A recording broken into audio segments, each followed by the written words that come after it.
Hello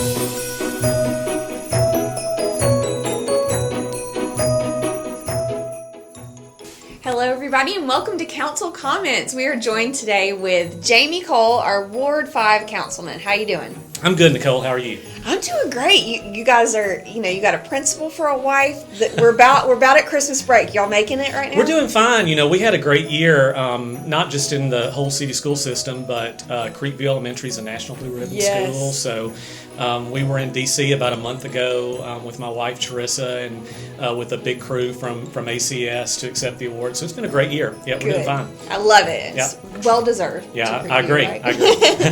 Well, we love to just come on and talk with our council members about things happening within the city, within your wards, just kind of across the board, but you just kind of put it in terms we can understand, right? Sure. And the first thing we want to dive into is infrastructure in the city. There is moving and shaking going on all over the place. So let's update on that. Yeah, so 119's open. The improvements on 31 are open. Mm-hmm. It reminds me of that Seinfeld episode where Kramer's driving down the road and he's painting over the lines, and it's this big wide, not that we're encouraging anybody to do that, but it just feels so wide and nice and open. And so, and Alabaster Boulevard too, that was a strictly local project. Yes. These other two were in partnership with other agencies, but still required local support, financial support, engineering support. They've just done a tremendous job. And so with all of that open now, especially as we're approaching kind of in the thick of the holiday season, just great to be able to move around the city a little better. Absolutely, 100%. We love that everything has it feels like it took so long to get there, as things do, right? But now that it's here, it just feels so worth it. Yeah, and you notice that. One of the things you don't notice as much, maybe especially if you don't use them as much, is all the improvements that are happening to parks as well. Right. We just got a drone photo from our public information officer of the new turf at Veterans. Turf's going down at Peanut Davenport Field. Yeah.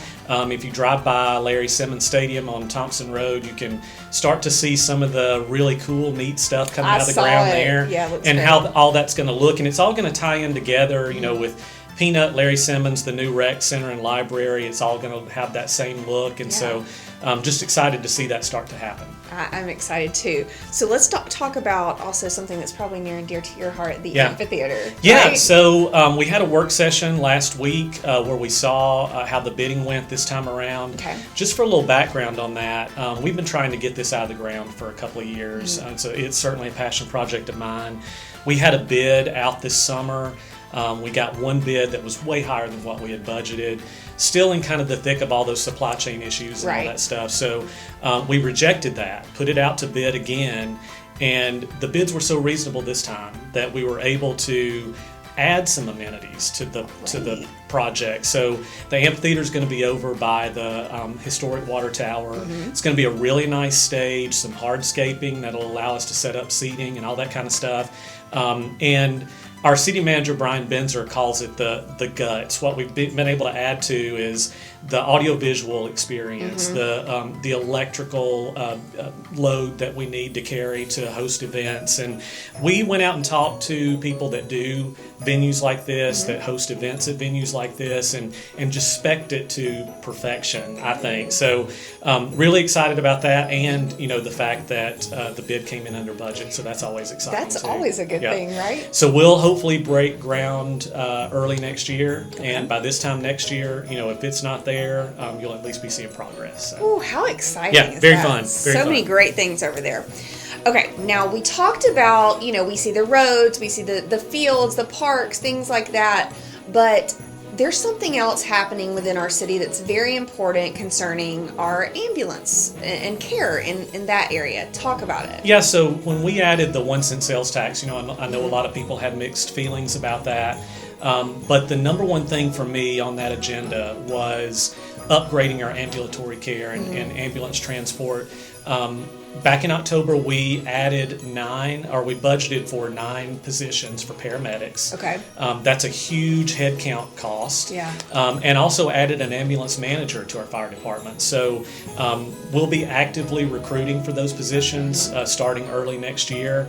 And that's the first step in getting that ambulance transport off the ground and taking that on ourselves. So important for our residents. I had so many folks in Ward 5 even that came up to me and talked to me about that. We had some that even spoke on behalf of it when we had our meetings about the Alabaster Fast Forward program.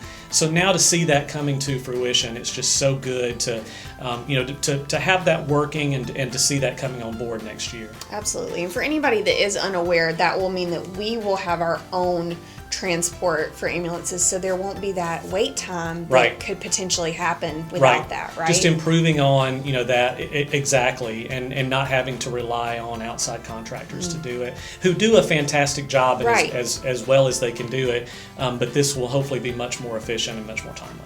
Love it. Thank you for that information. Something we don't talk about a lot, and I guess you really don't need to know until you need to know, is our ordinances, right? Yeah. Well, this part, it's what some people would consider the boring part of especially being a city council member. But you're right, Nicole. If you're affected by some of this stuff, it is extremely important to you and can really affect your life. And so, I just encourage folks, when you have an issue, something that's really affecting your peace and quiet, or something that you're worried about in your neighborhood, call or contact your city council member. Contact City Hall, because just for a couple of examples, we've updated the noise ordinance this year in Alabaster. We've updated some of the occupancy ordinances to address some of the ways that the way people use their homes are changing, and those are direct results of residents contacting city council members and saying, hey, we need a way to address this issue. And then as legislators, we look at what we have to address it, and we may not have a way to do it until the ordinance is changed. So it's important that we hear from residents about that kind of stuff, and then we give our law enforcement, we give our City Hall folks a way to address them through legislation. Yeah, absolutely. That great information, and you're right. It's very important to you when and if the time comes that you need it, right? Now, what are some ways that our citizens can get involved here in Alabaster? Well, I really wanted to make an appeal, as we're in the thick of the holiday season here, and we're in this season of giving, and we've got a year coming up that's an election year. Things get contentious, and one of the really interesting things about running for office and serving, and this was my first time to do it, I ran for the first time in 2020, which was also a weird year, contentious year, a lot going on. But in talking to residents around the city, what we really found was, no matter what we think of what's going on in the greater world, there are things that we can put our shoulders behind here that we're all for and that we can all get behind. And you can do that, you don't have to run for office to do that. You can do that through your church, you can do it in your neighborhood. I've seen people that are in my district that have gotten involved for the first time in HOAs and in boards with the city. You can go to cityofalabaster.com, and there is a tab that says residents, and underneath it there's a Community Connect selection, and you can look under there and see ways that you can get involved. And it's not about putting your head in the sand about what's happening in the world around you, but you'd just be surprised at how much you can get done just by working and serving in your local community. And there are not as many roadblocks to that as there might be, as you move on up the chain, so to speak. Right, so absolutely. That's a really exciting thing that you can do. And if you're not, inclined to serve on a board or get involved with your HOA, at least check on your neighbor. That's just, that's just one thing you can do. A wonderful thing to do, absolutely, especially right now. Yes, ma'am. Okay, that was a lot of information, but great information, exciting information. I know that 2024 is just going to be chock full of more, right? We've got a big year coming up. Yeah. We sure do. Yes, ma'am. All right. It's going to be great. Thank you so much for joining us for all the information. Make sure you tune in next month for another Council Comments brought to you by the City of Alabaster.